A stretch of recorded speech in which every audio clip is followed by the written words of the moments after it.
Waiting for sunshine.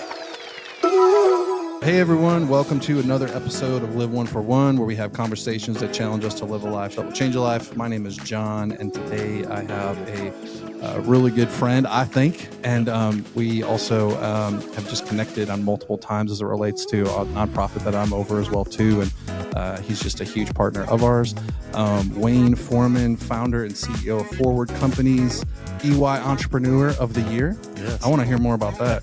Board member, philanthropist, so on, father, husband, all of the things. Well, you name it, right? Yeah, that's right. That's right. Well, dude, I'm excited to have you. Where did we go for lunch? What was that place? It was like a Chicago style. Yes, it's a Chicago style. It's over in Gallatin, Campione's. Okay, yeah. Can't beat Campione's. That's a good place. Yeah, that's where our first meal together was, with Campio's. I took care of you on that one. Did, man. That's a good food place. Well, we went to the barbecue spot, and then that was closed. That's right. And then you were like, "Hey, do you want to go to this, Campio's place?" I was like, "I've never been there." Sure. And we walk in, and I mean, as soon as they opened, it was packed. Yeah. And I ordered whatever you ordered. It was super messy and awesome. And I'm like, oh my gosh, I need a nap after this thing. That's the only bad thing about it. The food is good. You want to eat every bite. And then it just, it makes you tired. Yeah, for sure, my man. Well, dude, I'm excited to just hear, just really unpack your journey, because I'd love for you just to kind of tell us, what you currently do, and just to kind of fill us in, even just listeners. We have listeners from everywhere, not just Tennessee. So just kind of let people know like where you're at in Tennessee, what are you doing? And then I'd love the backstory is what really, really was so cool to hear as a, 43-year-old guy. I'm like, man, that was just incredible when you told me that. And I just remember thinking over that over and over and over. And I'm like, man, I got to hear more from this guy. So yeah, man, I'm gonna give the floor to you. Well, I appreciate it. So I'm not 43 anymore, so it's God has blessed us. It's been a journey, right? Yeah. And I grew up in South Haven, Mississippi, right outside of Memphis. Mm-hmm. My mom and dad had they were always entrepreneurs, always had their own businesses. Okay. My dad's got a 7th grade education, and my mom's got a 10th grade education, but just super smart, hard workers, just did what they had to when they were young, right? And so that's why they left school, but they always encouraged me and my brothers to get our degree, or actually to get our degree from high school, I guess you could say. Sure. I never graduated college. My brothers didn't graduate college. Actually, my oldest daughter, she's 31 now, and she's the first one on my side of the family to ever graduate college. Wow. And then, but all 3 of our kids have graduated. So, super proud of them and how they did. But for the longest, when I was in South Haven area, I worked for my dad. He had a plant maintenance company, and then he had a plastics company where you recycle plastics and things. And I worked for him about 10 years. And after about 10 years, just really felt led to it's time to go, and which I hated. But I thought it'd be good for the family, for for us to stay. There's a little bit of outside influence here and there. If you've ever been in the family business, there's some dynamics that are in there at times. Sure. So I ended up leaving, and I went to a place in Tupelo, Mississippi, to a customer that I'd had for 10 years. And so I went to work for him as his plant manager, and did that for a couple of years with him. Okay. And just didn't work out well, between he and I and stuff. And so didn't see eye to eye, and he was the boss. And, when the boss and you don't see eye to eye, sometimes it doesn't work out good for the other part. Right. So that's awesome. So I ended up leaving there. He actually let me go. And, the funny thing about that story is when he came in and let me go after about 2 years, I was like, man, I appreciate it. Thank you so much. And I had this big grin on my face. It's like, you're not upset? It's like, no, you're doing me a favor, man. I appreciate it. Yeah. I was stressed out. It's one of those things. And I wasn't sleeping good and that kind of thing. And so I left, and I started my own business doing plantation shutters and blinds, where I would sell them and install them into people's houses. Okay. And I did that just for a couple of months. And I went to this really nice high-end residential door company in Tupelo, and said, because they had this beautiful showroom, and I went and talked to them and to the owner and said, hey, I was trying to get some displays inside of his showroom so I could sell more shutters and stuff. And after about an hour and a half conversation with him, I walked out of his office as his VP of operations. So wasn't looking for another job, but for somebody, but it worked out. Plus it gave me consistency, paycheck, and all that kind of thing. Yeah. And so God bless that part of it. worked for him until about 2008, and housing bubble hit. Yes. And I really found myself without a job again. He couldn't afford to pay me. And so left there and came up here to Nashville. Had a buddy that I went to church with. I went to church at Bellevue down in Memphis for a number of years. Okay. And so a guy from my Sunday school class had a commercial door business, and he hired me to come up and be his operations manager up here, kind of a general manager kind of thing. And so I came up and worked for him for a couple of years doing that.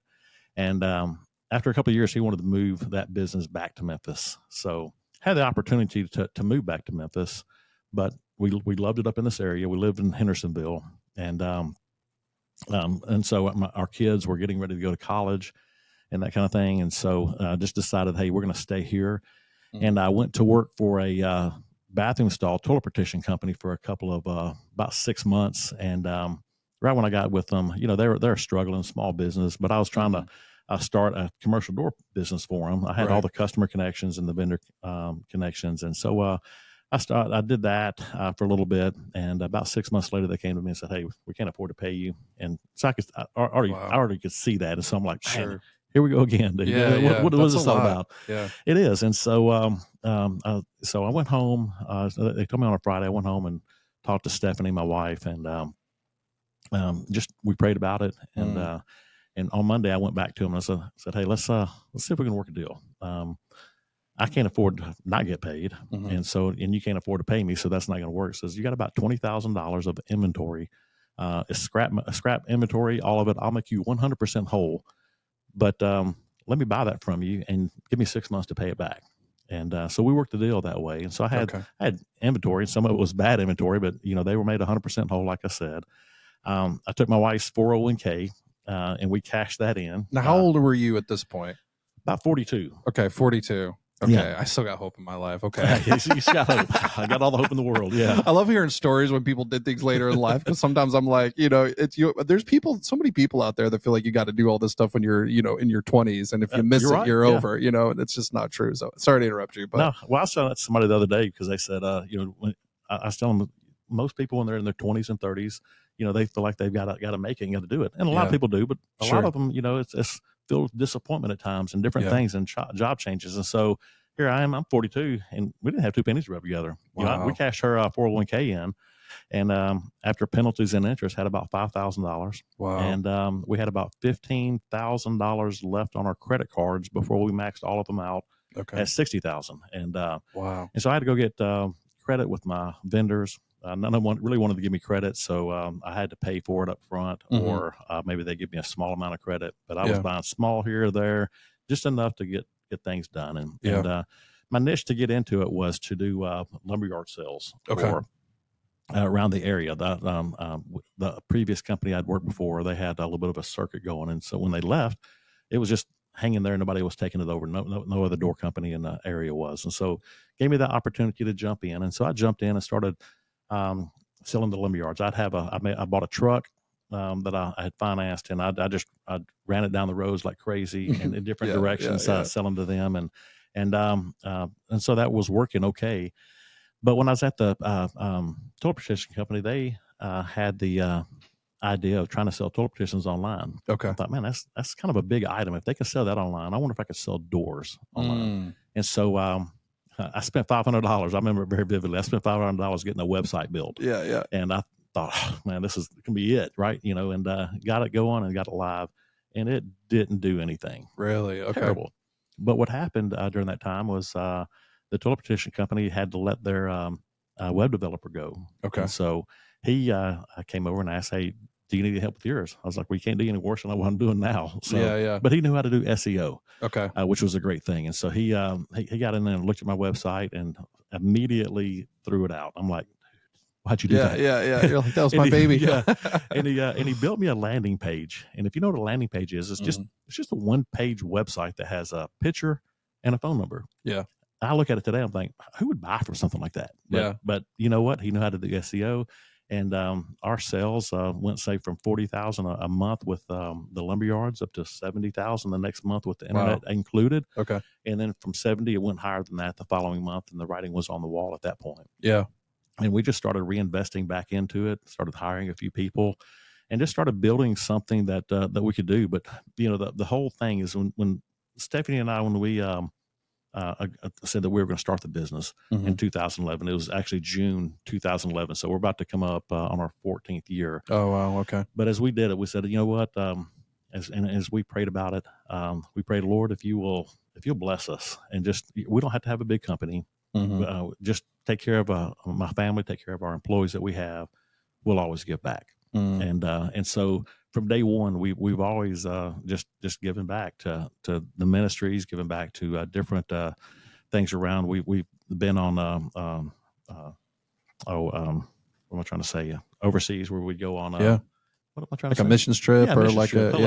Yeah. Well, they might have to edit that. Yeah, one. they're called different things. Yeah, but they're good. It's a missions trip, but we've been on some mission trips, and we still sponsor and help a lot of those people to this day. But it was a big deal, and so we did it, and it was one of those things that we didn't have the money to be able to give back, but we were very good about giving back. And there was a couple of times, I have to be honest, that it got really tight, a couple of years later, where I can very vividly remember where, man, I can't give this time. I can't, because every time money come in, I put a certain percentage over into a giving account. Yeah, and so there was a time that I remember that I can't do it. I've got to make payroll. I got to do this. I got to do that. And so, and I would do that. And then, a few weeks later, a month later, dude, you think it was bad back then, the month before when I was still giving in a sense, but just like it got worse. And all I remember is God saying, hey, you made a promise. You said, if I took care of you, you'd always give back.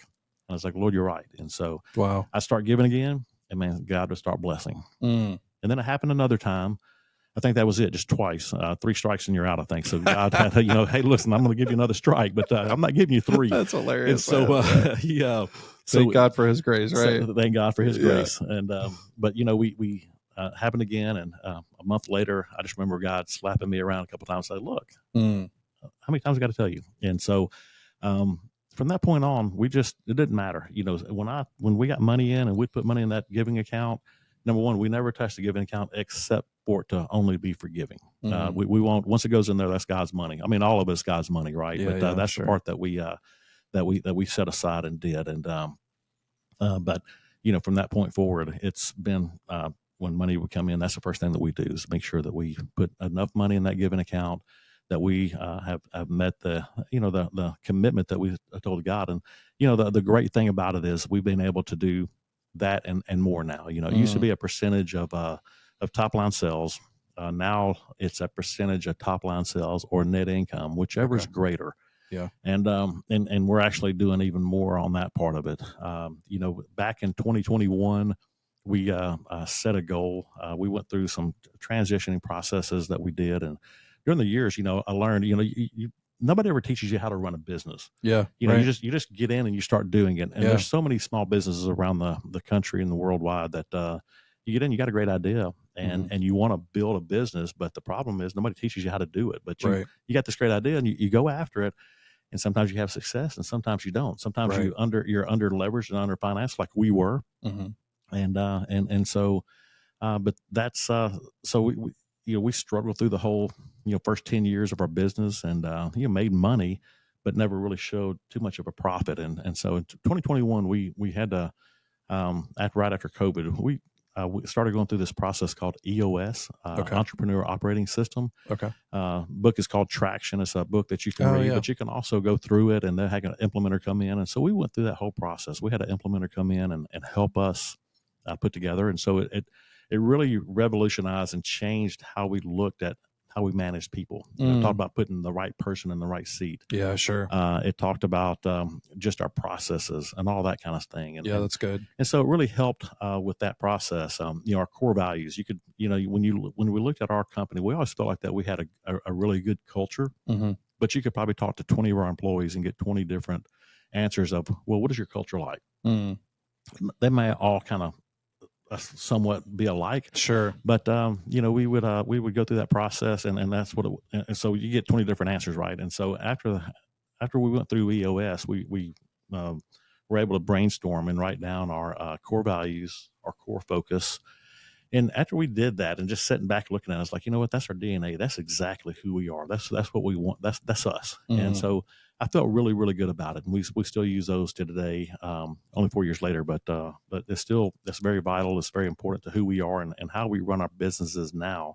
But back in 2021, we started setting, 3-year, 5-year, 10-year goals. Yeah. Well, in our 10-year goal, it wasn't about how much money we can make. It wasn't about how many doors that we can sell. It wasn't about, how big we can do, how many employees we can have. Our 10-year goal is how much we can give back. And so over the 10-year goal, our goal is to give $10 million by 2031. So, and that's so crazy. I have never, I'm like, when you're talking about that, in my mind, I'm thinking, oh, I wonder what his 10-year goal is. Like on my mind, I'm thinking, oh yeah,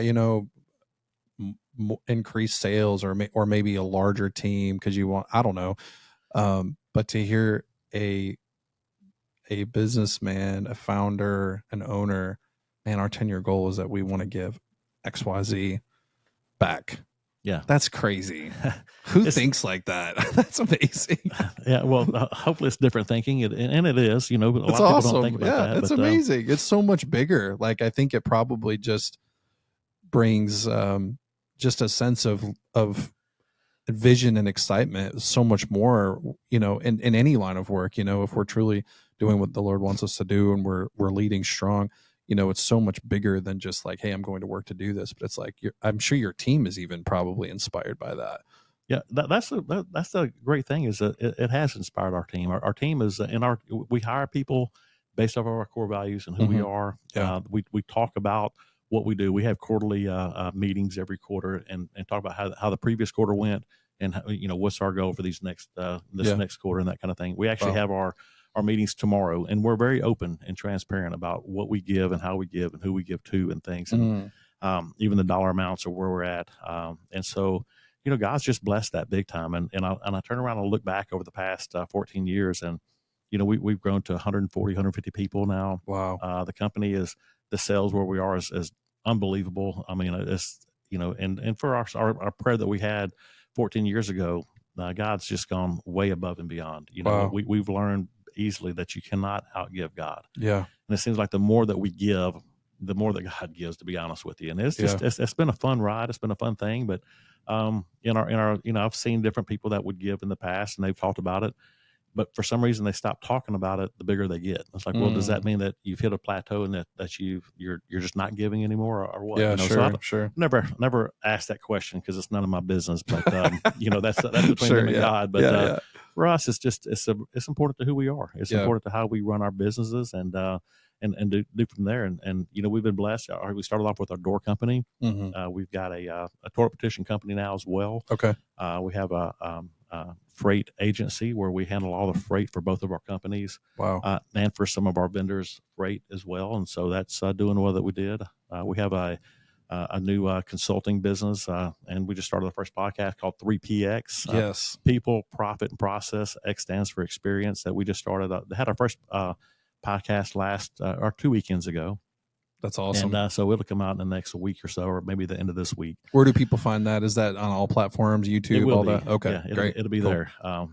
And that's about as much as I can tell you. It'll be there. Yeah, great. Because I'll let somebody else handle that. Yeah, I hear you. You handle all of it here. I'm like, I have no idea, dude. Man, yeah. I show up. They say, hey, you got to be here at this time. Yeah, and I show up and talk. That's awesome. So, but it's fun, But our people, we have a great people, and they're bought into what we do and how we give, and so it just is a cool part. I've had some of our employees in the past say, hey, I could have gone somewhere else and worked somewhere else and made more money. Yeah. So I just love our culture. I love who we are. I love it that we're a family and how we get treated, the things that we do, and as a group and stuff. And so we do our best to pour back into our people, because we look at it as a people business. Any business is kind of a people business, right? Sure. And it's the people that you surround yourself with. And, I've surrounded myself in the past with, I would say bad people, just the wrong people. Yeah. And, but right now I feel really good. I got a great team. My president, COO of the companies, his name is Steve Kincannon, and that guy's just dynamic. He's great leader, and he compliments me real well. When you go through Traction at EOS, they talk about visionary and oh my gosh, about to draw a blank here again. No, you're good. There's a lot to it, man. I've done it many times. Someone asked me the other day about our family values, and I know our family values. I say them all the time because I tell them to my kids, and they're like, "Oh, what are your family values?" And I'm like, "Yeah, I actually can't remember right now." That's funny. That is funny. As visionary integrator, so he's the integrator, and it matches him perfectly. And visionary, that's me, and so I can see where we're going and what we're doing. But he's the guy that just takes care of it and runs it and stuff. Wow. But it's and he believes in our core values as well, and it's just who we are. Yeah. You mentioned one time when we were at lunch, I think you said something to the effect that you've given because you believe so much in giving, you give your employees money to give away. We do. Yes. Unpack that for me, because that was wild too. Yeah. So every year at Christmas time, we've always been a big believer of giving it forward. How can we? What's something else that we can do just to give out to our community, really in the local community more than anything?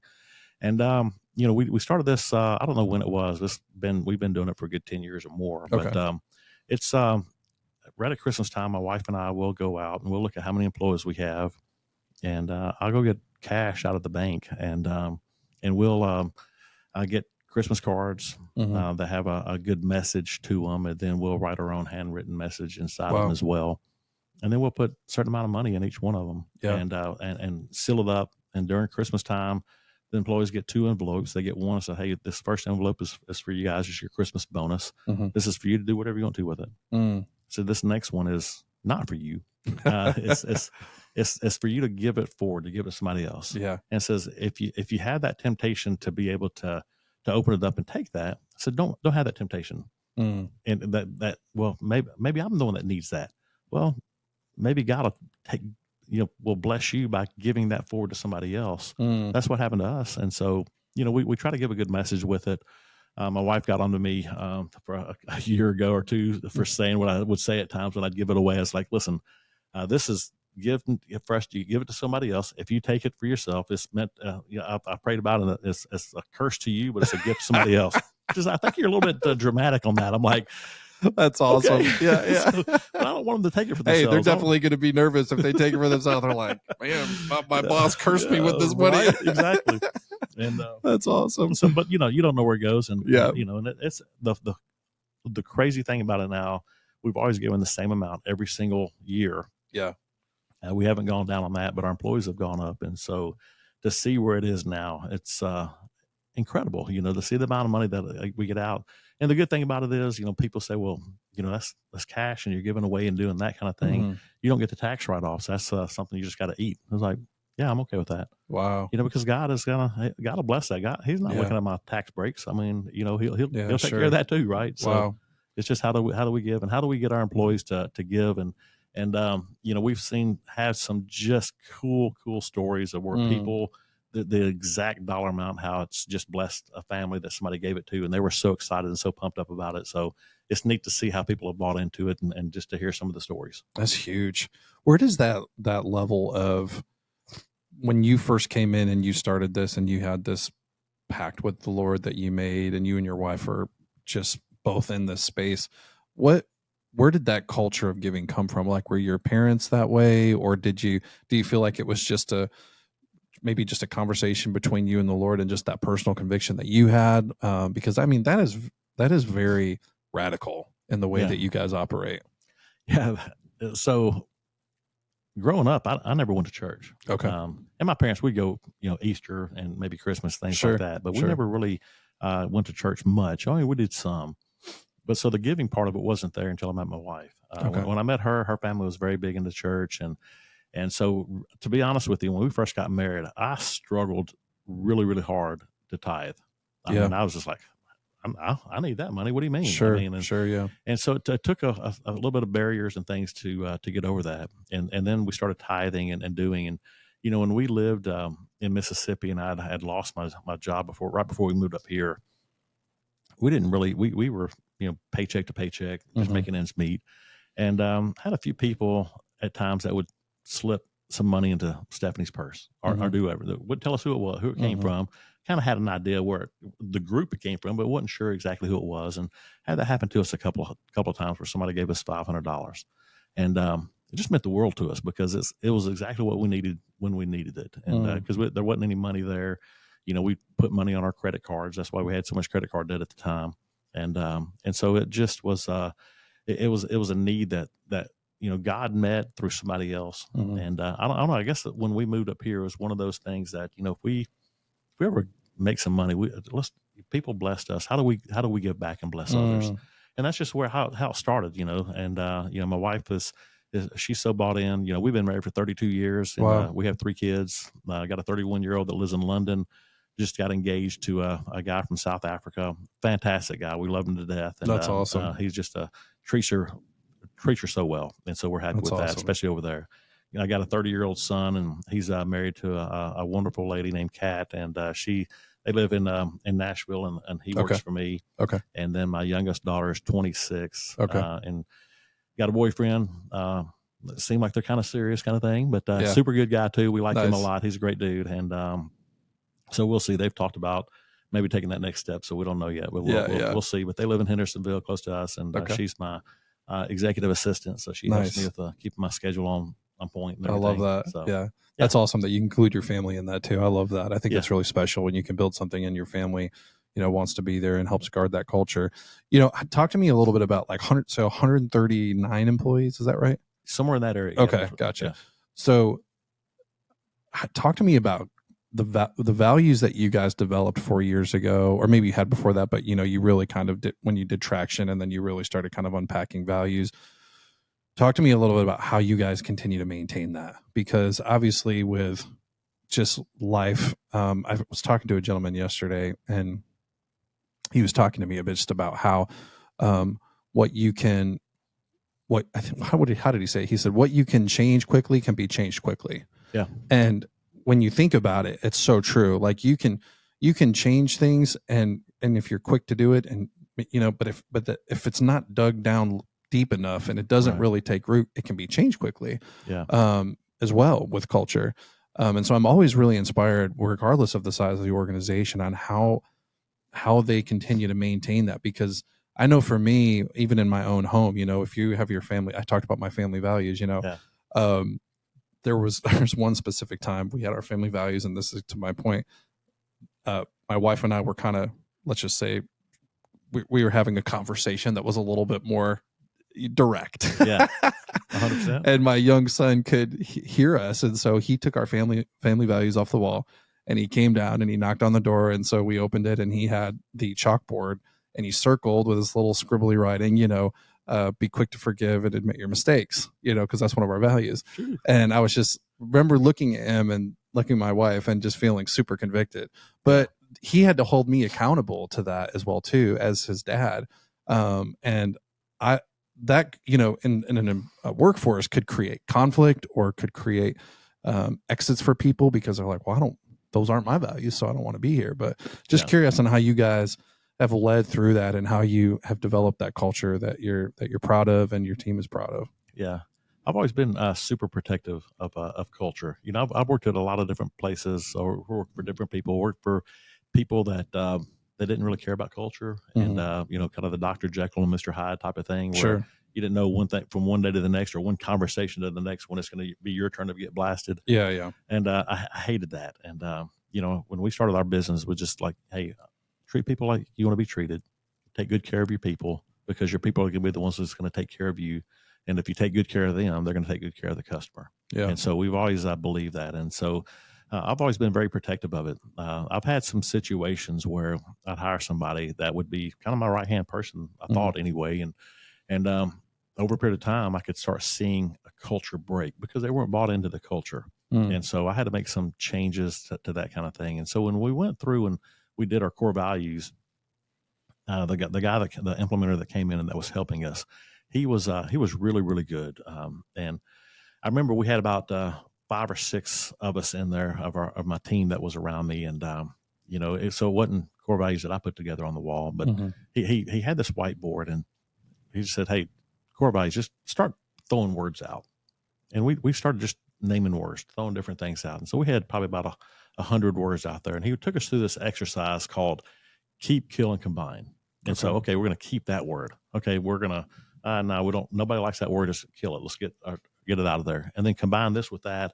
And over about a 2-hour process, we came up with our core values. And it's a good character. Okay. It's fun. It's above and beyond. It's genuinely cares. And it's passionate about winning. And you can relate those to business, but you can also relate those to life and stuff. Sure. But it wasn't just me putting those together. It was our group that put them together, and they represented our entire group that we had. And so that was a big win for us to be able to do that, do it as a group. And then our core focus is glorify God, grow CDF and people, or grow people, and then change lives. Because we always believe if you glorify God, you grow people, you instill these core values that we had. We drive that in and do that, then you're going to grow people, and you can't help but change lives at that point. Yeah. And so that's what we wanted to do, and so that's what we still believe in to this day. And what I love seeing now is I see our HR people, and they're interviewing and talking to different people, and I sit in on something like that. They are more excited about our core values than I am. So they tell a story as passionately as I do. And so it makes me feel good when I see them talking about it and how passionate they are, because that means they're bought into it. And you have your hiccups from time to time, but I'm very, I tell my leadership team, I don't want anybody to be, I know there's times that we have to do things and make changes and let people go or something like that. But the whole thing is how do we make sure that we're doing it the right way, and not just because, I don't want anybody to have a vendetta against an employee or whatever. Let's just see what the root cause is and see where it is. You don't know where anybody's, what people are going through until you get to know who they are and what they're doing and stuff. And, people can go have a bad day. They can have a bad week, bad year, who knows? But if you walk beside them and you come and do it and help them through the situation and find out what it is, then you can be a little more compassionate about it. And, that's that fourth one that I said, genuinely cares. I always talk about that a lot. Yeah, that's good. And that's one of the ones that's most important to me. And so we just, we do that. And so it's, that's just how our core values are. But, I watch it real close. We have executive meetings every week. I had them yesterday and had one of the things on there. There was some, a little bit of morale issues in our one of our teams. And so we had to drill down into that because we had other things about different products and categories. But when I saw that one, I was like, let's talk about this one because it's important. We what's going on and how do we fix it? Yeah. And let's stay on top of it because we don't want people going. We have a very low attrition rate. When somebody's with us for at least a year, they're probably not going anywhere. Wow. Which is good. That first year is a big deciding point. Now we might have a little bit here and there trying to find the right fit. And some of them may, I don't like that fit. This is not who I am or the kind of company I want to be with. But there's a lot of people that want to come and they find out our core values. They say, hey, that's the exact reason I came to work for you guys is because of these core values. And there's a lot of companies that don't represent it, but you guys do. And so when I hear that makes me feel really good. Yeah, that's really special. Do you feel like a lot of people that you come across with, or maybe even other businesses that you're a part of, do you feel like what you guys do is really rare as it relates to the culture that you have? Do you see like the other businesses that you're a part of that they have a lot of that same, or when employees are coming in, are they just like, man, I have never experienced this before. This is when I think of work, this is what I want to do. Yeah. That's been the fun part is because, when we started 14 years ago, I didn't really ever have my own business, but to where we are today, I've had several people just say it's different. You don't find this anywhere else. And what we do, and I just look at it as, hey, this is just who we are day in, day out. Yeah. And that's what we need to be, and lead by that example. But any other companies I talk to and do, nobody looks at it the same way we do, because honestly, I mean, the last year alone, we gave close to, or maybe actually we went a little over $1 million in one year that we were able to give to different organizations, different categories, different things. And so very intentional about how we do that. Yeah. And so that's just a part of who we are. And so, but people are excited about it. They're excited to come to work and they're excited to see what it is and what we do. But, it's not for everybody. Yeah. Yeah. No, that's good. How did you, when I'm thinking of where you were, and then when you first started, 42 years old, and then scaling to, over 139 employees. I mean, sales are, obviously really, really good for you guys right now. So talk to me about like just scaling. Like, I think a lot of times that's a really hard thing when you start something. I know for me, even just with the context in which I serve, you have vision for something, you start it, and then as it starts to grow and it starts to scale, like you're changing things, you're constantly making mistakes, you're constantly thinking something's going to work and then it doesn't work. And I've even heard some people say that, hey, you might have an individual who starts it, and it was great at the visionary, was great at the initial launch, but then as time went on, they weren't the right person to continue it forward because they didn't know how to scale it, to allow it to get to the point to where it needed to be. And so I'm just curious, like how you took it from here to here. Obviously, I'm sure people was one of them, but just I'm sure there was some tension points where you were just like, man, I don't know what to do right now. Or I was just wondering if you had been talking to some of my employees and saying, oh, well, that dude's clearly out of his mind over here. So that's hit me square in the face, but it comes back to just really finding the right fits, right? And so, because this is the largest company I've ever worked for. Yeah. But what I have learned, and I learned from different people in the past, is number one, do what you do and do it really well. Don't chase rabbits. Don't go after different things. And that was one of the things I learned from my dad, because my dad had a really good business, and he didn't leave it, but he went and started another business. And I kind of grew up in this other business, but the one that was making him the most money, he didn't spend the time that he needed to in it, and it started going down. Sure. And the other one just never picked up the way it needed to be. Gotcha. And, if you'd have stayed in that first business, in this maintenance business, I'd probably be living in Memphis now, running that business. Okay. And staying focused. But that was a key element to how we were, to how we grew. But what I've learned over the past is always hire people that are smarter than you, and don't shy away from it. And I've seen people, different business owners that maybe that would intimidate to a degree. Sure, yeah. To me, it was, I want our company to grow. Again, it's all about honoring God. It's not about me getting credit for anything. I could care less about the credit. Yeah. And that's just not who I'm not worried about titles. Of course, I guess I don't have to be. People say, well, you don't have to be worried about the title. You're the CEO, the founder, the owner. Like, no, that's true. Yeah. So, but even when I was a plant manager and different things, titles, I mean, they were okay, but it wasn't one of those that I had to have the title or be this or be you. Sure. And so, but I did learn that, you hire people that are better than you, that are smarter than you.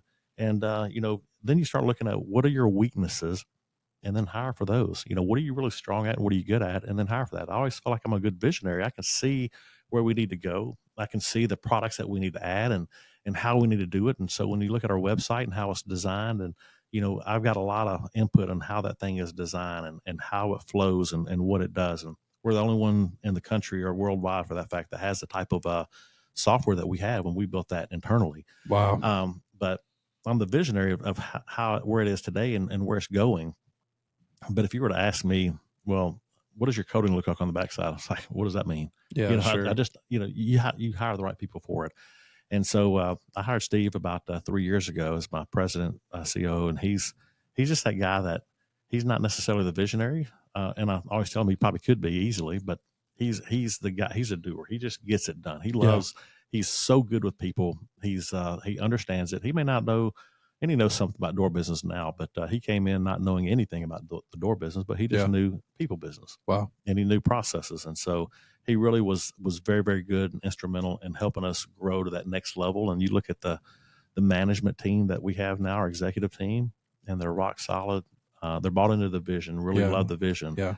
But, I probably wouldn't have been able to bring that talent of a team to me without someone like him. But God blessed, he's a believer, and he just is super energetic in what he does. And so, God puts all those kind of people together and continue to take care of us. And it's, because we've been faithful in giving, he's given back. And that's just one way God's given us, is putting the right people to help us to continue to grow and stuff. But that's where it is just hiring the right people and then getting out of the way and letting them do their job. I'm not a micromanager by any means. There's sometimes I probably need to be a little bit more of a micromanager. Sure, yeah. But I'm not. I mean, I hire somebody and I give them the autonomy to do their job. And that's why Steve and I get along so well. is I can lay out the vision, give the ideas, and then he takes it and puts it into reality. Mm-hmm. But I stay out of his way. He takes care of it. I mean, he's really helped us become more financially stable on that kind of thing. You know, Sure. I put in something called Profit First a few years ago before he came, where it's very intentional about how you handle your money. Mm-hmm. And I've been doing it for the past 4 or 5 years now. Okay. And it's just made all the difference in the world. But he's helped to make sure that we're profitable on the product side and how we do things and making sure we're priced right and that kind of thing. But and so it's been a good marriage between the two of us to be able to do that. So it's that part of it's really good. Yeah, that's great. So hiring people that are smarter than you. Yeah. Not micromanaging and getting out of their way. Yeah.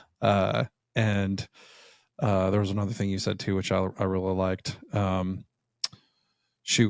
to me about conflict though. So, because obviously conflict's inevitable, and we talked about culture. You talked about getting the right people, not micromanaging them, getting out of their way, hiring people that are smarter than you, and when you're holding values, when you're bringing those people in, obviously conflict is inevitable. Yeah. What would you say to, like, hey, you got another business owner, he's sitting with you, and he's like, Wayne, I don't have 140 employees, but I got 50 employees, and I don't have the culture that you have, but I want to get there.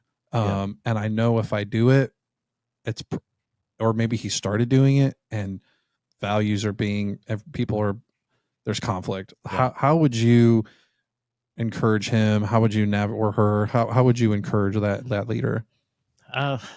So we are good about that. Actually, Steve is very good about that. To having that conversation, because conflict is not going to go away. Right. Conflict, and the longer you let it go, the worse it gets. Right. Mm-hmm. You can try to sweep it under the rug, and it goes nowhere. And so we go have this a thing that we do twice a year. It's called Forward Academy of Leadership Legacy. Okay. And it's where we are intentional about taking our leaders through, taking our whole executive team through it, taking all of our managers through it. We're starting to take some key people out in the warehouse or in different areas that are maybe future managers and stuff. And so we're trying to raise our whole team up. And it really talks about conflict resolution in there a lot. It talks about different things to where, and you role play it inside of this class. And so it's I think it's every other week that they're going through a class, and we'll bring somebody in the consultant that'll come up and help.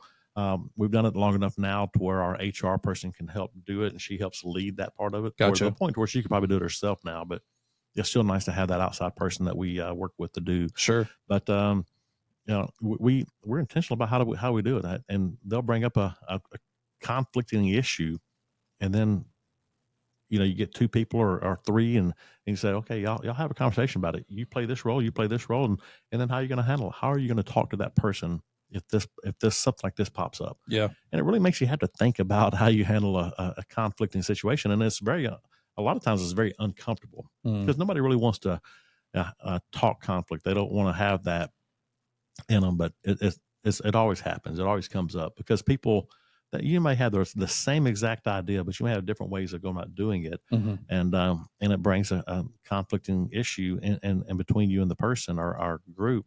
And so it's just having the right type of conversation, but nipping it in the bud a little bit sooner. But it's asking the right type of questions to make sure that you know how to handle that conflict, the whole area, because there's some people. I'm more of a people person, so I'm more of just, hey, let's talk about it. Let's work through it and stuff. Yeah. And there's some people that they mean well, but they're rough a little bit, and they just like go at it. It's very like, direct. Dude, yeah. It's like, and what I've laughed about it sometimes. I was like, listen, you and I can say the same exact thing to that, the word for word, the same thing, but the way I say it and the way you say it, the way I say it may rub them wrong. And the way you say it may be great. Right. And vice versa kind of thing. Right. But it's all about how you say it, how you present it. If you go into it and you throw salt on the wound, guess what? They're gonna bite back. Yeah. And so you got to just understand how to manage it. But my biggest advice that I'd give another business owner or someone is, you can't let it just sit there and stir. Yeah. You have to acknowledge it and you have to talk about it. But there are ways to do it. There are things that you can go through. There's good books. I mean, we read a lot of books as our company and our leadership team. And so just to help fine tune us on different aspects and as a leadership team and stuff. And so, and a lot of them happen to be conflict resolution type of books. And so it just, because it helps, because as a leader, you hear it and you have to face it every single day. Yeah, sure. Do you, so one of the values you said, is it genuinely care? Yes. Okay. So when you're, let's say, for example, you had an employee or a leader or whatever that you're feeling like there's drift that you need to bring something up, or one of your team members do, that value, genuinely care. How does that play into your process as it relates to the development conversation that you have with that employee? Do you find yourself as an organization, you mentioned it a couple of times, where you genuinely care, you want to know what people are going on in their life, what's shifting, what's changing, what's causing them to do that, and versus, I guess, hey, you're out of line, this isn't who we are, get it together or you're out. Yeah. Kind of thing. I just love to kind of hear your you don't have to share any stories, but just, how you all deal with that development conversation. Is it kind of a long walk? Do you find yourself removing people quickly if they don't fall into line with values? So our goal is not to remove people quickly. And number one is to walk beside them, see what's going on. Right. Yeah. At times it could have been, hey, they just were a bad, moral fit in a sense to who we are. Sure. And that doesn't mean that they're bad people or whatever. It just means that, hey, this is who we are. This is our culture. This is what we're going to be about. And some people are like, hey, that's just not for me. Like, hey, we understand, we appreciate it. But yeah, sure. But it's just getting to know the person. Sometimes you can find out that they're having a really, really rough time at home, or they're going through a divorce and nobody knew about it. And then you try to come beside them and just love on them and help them more. But it's just having the conversation where they feel open enough to talk to you about it. Because a lot of times people will hide things and they don't want to say it. They don't want people to see the pain that's behind them, even though you can sense it and feel it. Sure. But there's a lot of pain out there. And in today's world, it seems like it's getting more and more. But so we want to try to understand the people and what they're doing. But we also want to stop what's going on. Yeah. Because if there's an issue out there and, you got someone that all they care about is themselves. Yeah. And sure. they don't care about anybody else. Right. We'll have those conversations that, listen, hey, when you did this, and we'll try to give examples when we're talking to them. Sure. That way they can see, because sometimes the person doesn't even know that they're doing it. Yeah. Right. And so when you bring it up, there's a couple of ways it can go. They can get very defensive and not like it, or they can say, do you see that more than often, where the people are more defensive, or do you see that there's more people are open to kind of hear? It's all about the person. It's their personality. It's who they are. Yeah.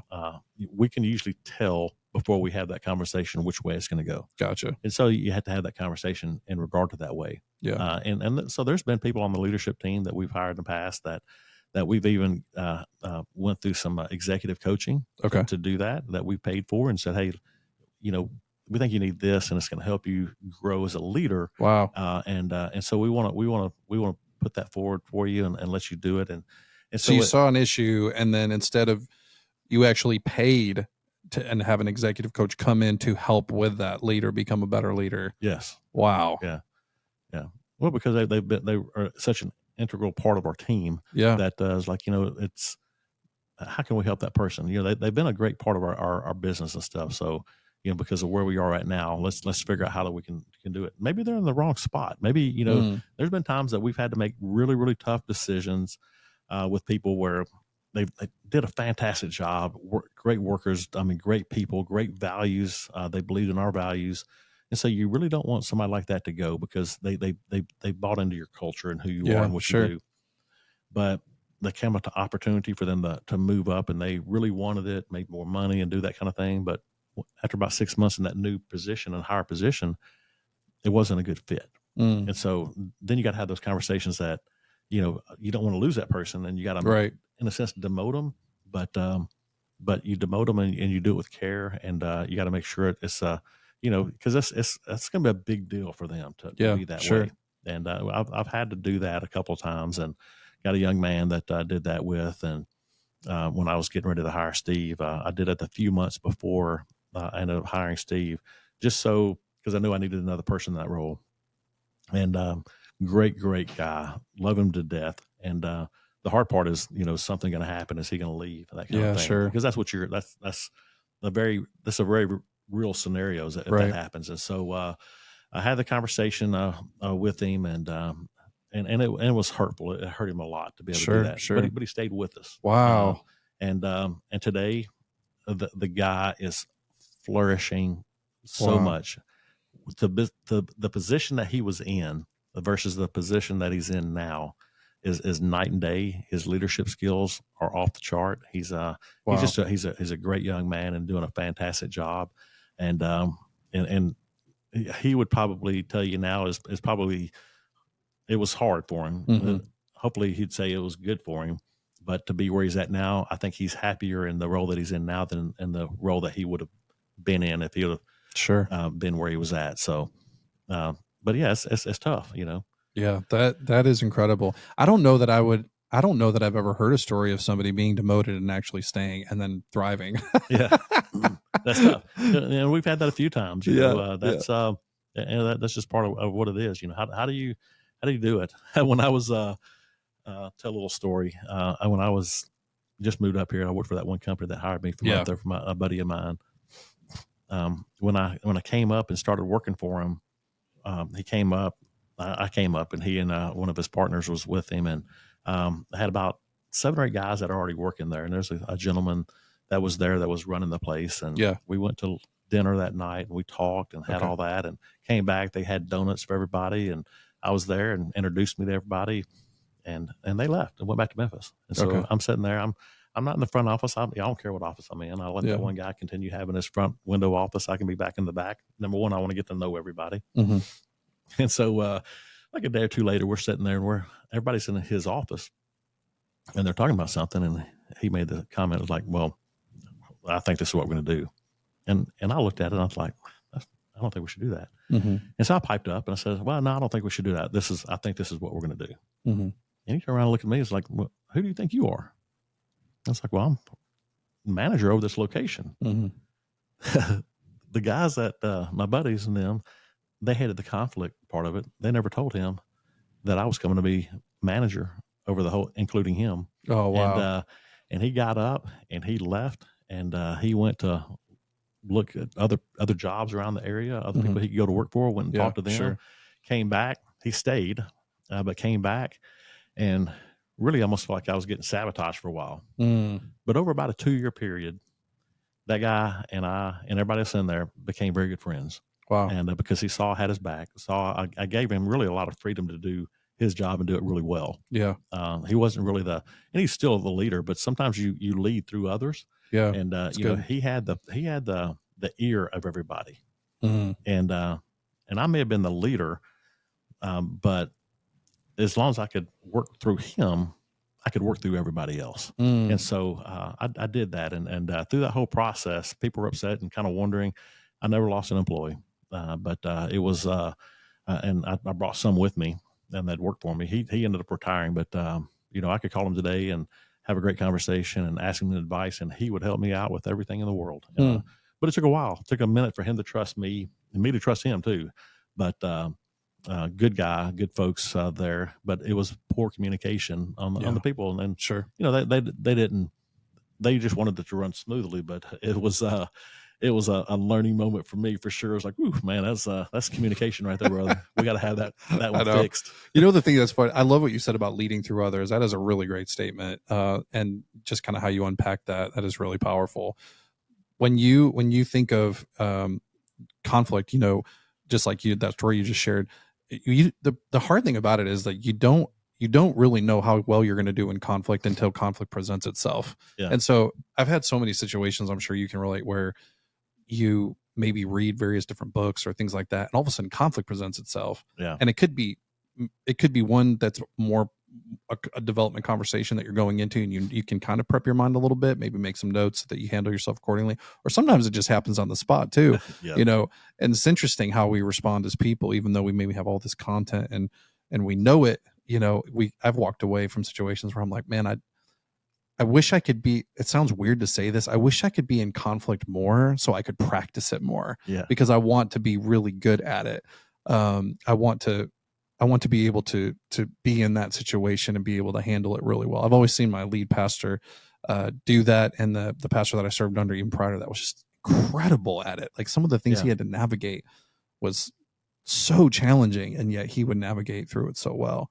I want to be respectful of your time because I know you're a busy man, but I do have another question for you as well too. So talk to me really quick. You talked about how you don't micromanage your team. How do you leverage that? How would you encourage people to where you don't want to micromanage them, but at the same time, if they're super out of sight, out of mind, how are you not orphaning them to where all of a sudden they don't feel like there's that tension? You know what I mean? Talk to me a little bit about that.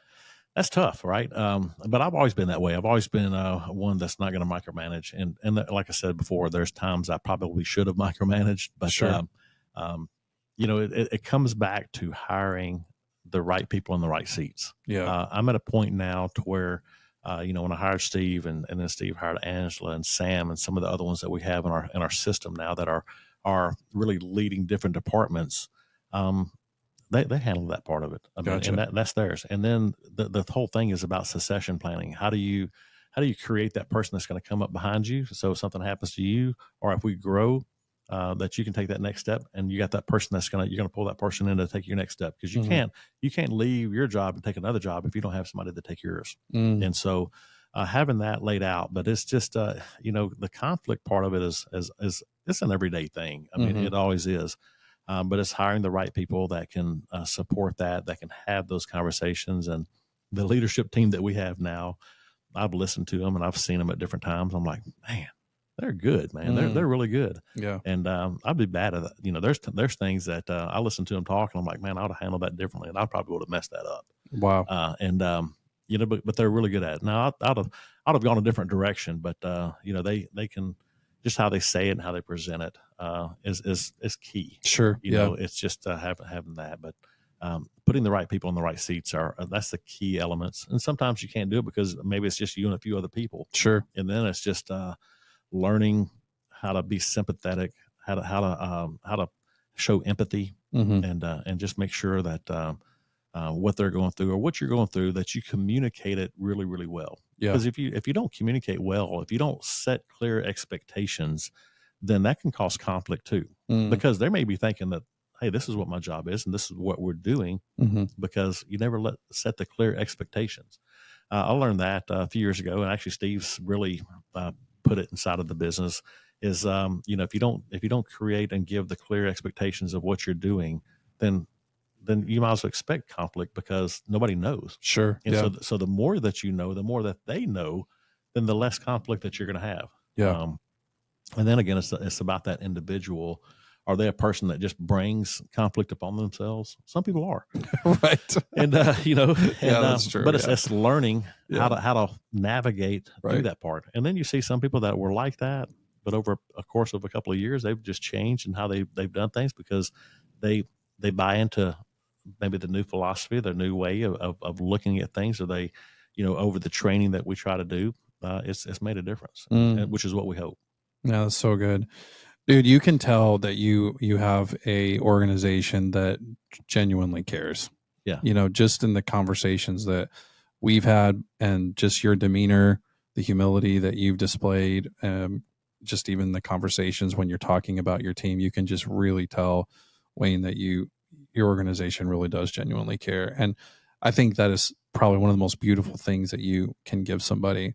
And I've always said this, even in what I do, I think one of the saddest things in life is not giving somebody or somebody not having the opportunity to be everything that God's called them to be. Yeah.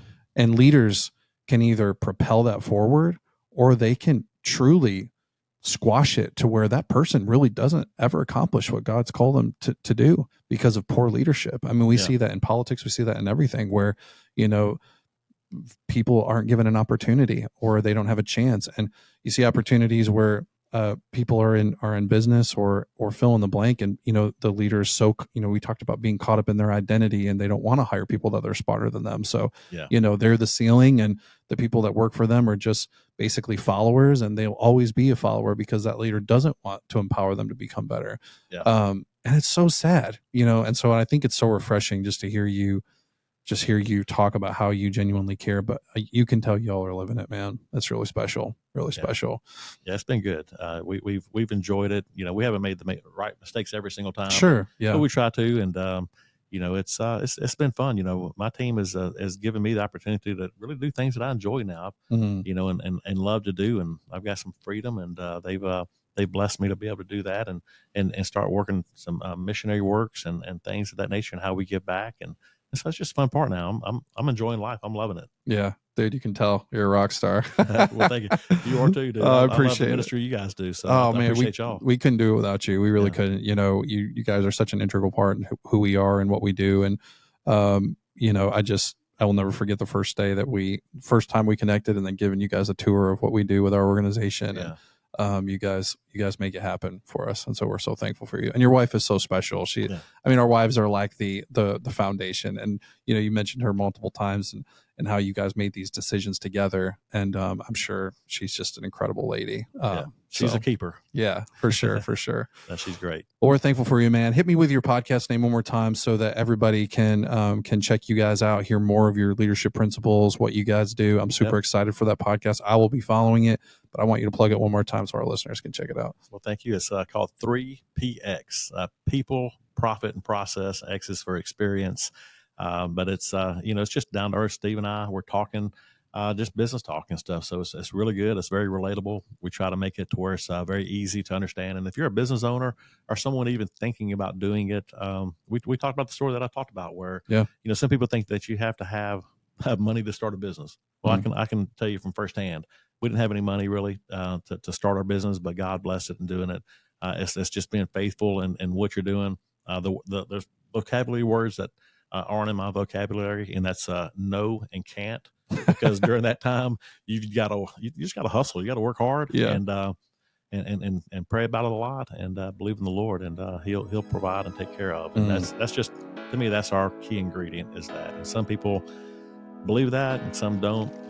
It can be just the hard work part of it, but to us it's God is what's made us who we are. Wow, it's awesome.